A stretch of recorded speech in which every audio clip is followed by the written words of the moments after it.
Yo, what's up, y'all? It's your boy, Oaghaji, aka Oaghaji, back with another video. Now, before I begin this video, I just want to let y'all know in advance, as usual, if y'all hear any background noises and talking and yelling, all that stuff, that's my family. So, yeah. Today is going to be another review, and today I'm going to be reviewing the 1994 superhero comic book miniseries, originally published by um, Image Comics slash Wildstorm Comics. Now it's now owned by DC. Gen 13, created by Jim Lee, Brandon Choi, Jake, J. Scott Campbell, and Alex Garner. Yes. As y'all can see, I have the miniseries 1 through 4, collect trade paperback collection, which is pretty dope in my opinion. Yeah, this is back like early Image Comics, during the '90s. You know what I'm saying? It's pretty cool. I definitely enjoy doing this. Now, this particular comic book series, especially this miniseries, it takes place in the Wildstorm Universe. And the Wildstorm Universe, with those of you that don't know, is the universe that revolves around the characters that are being created by Jim Lee, Brendan Choi, J. Scott Campbell, and Alex Gardner, which is Wildcats, Stormwatch, Gen 13, and Deathblow. And yeah, they do take place in the same universe. You know what I'm saying? And like I said, they used to be part of the whole early Image Comics at that point with stuff like Youngblood and whatnot by Rob Liefeld, Spawn by Todd McFarlane. This obviously there's also Top Cow with Witchblade and the Darkness and all that stuff. You know what I'm saying? And I can go on and on, but yeah, I wanted to talk about this particular comic book miniseries. Now, the story's about these superheroes like Caitlin Fairchild, Grunge, Roxy, and Bobby and Rainmaker. They're basically children of the previous Gen 12, um, and they who are, what I'm saying, they have, I think they're either born with the powers or being experimented on, which is the Gen 12, I think. I can't be too sure.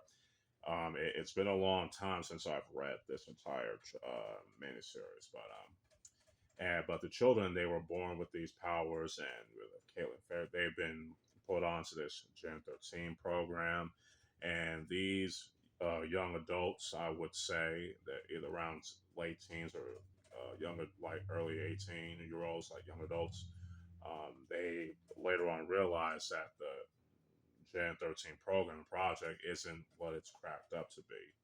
You know what I'm saying? And they have to fight their way against the people run the program, and with some help of a person who was originally part of the Team 7, you know what I'm saying, which was also part of the Storm universe and early Image Comics universe.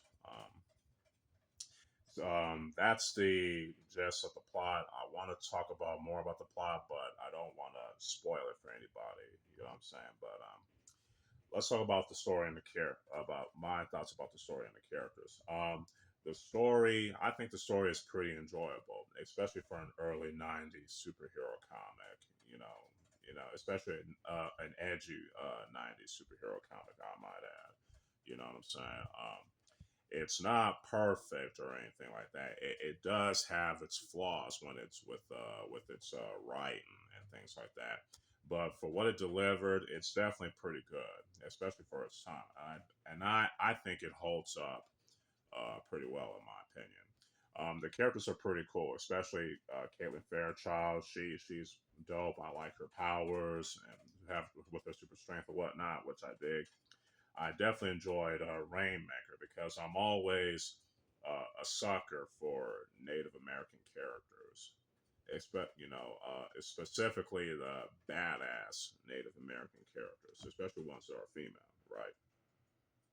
I think Grunge he's pretty cool, and not only he has the muscles, there's more to him than just muscle. He also knows martial arts. Yeah, he could definitely whoop someone's ass.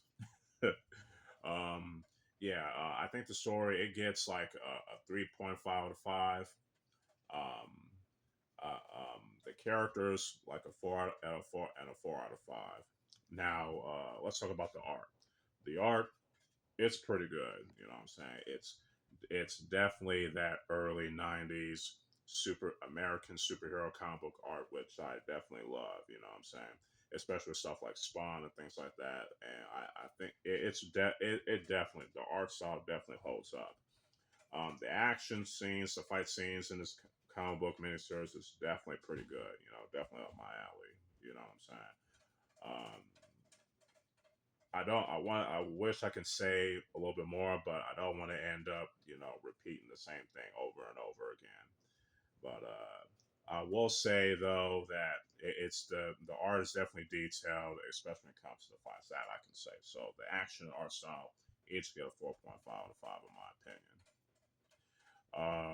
Overall, the Gen 13 4 issue miniseries is definitely a pretty fun read, especially if you're looking for your nine early '90s American superhero comic book fix. You know what I'm saying? Especially the edgy anti-hero type of shit. You feel me?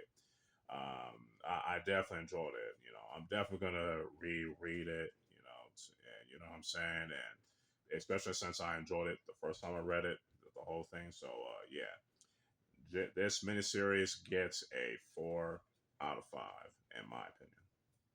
Hopefully y'all enjoy this, review because I definitely enjoyed, doing this one. Let me put this down real quick.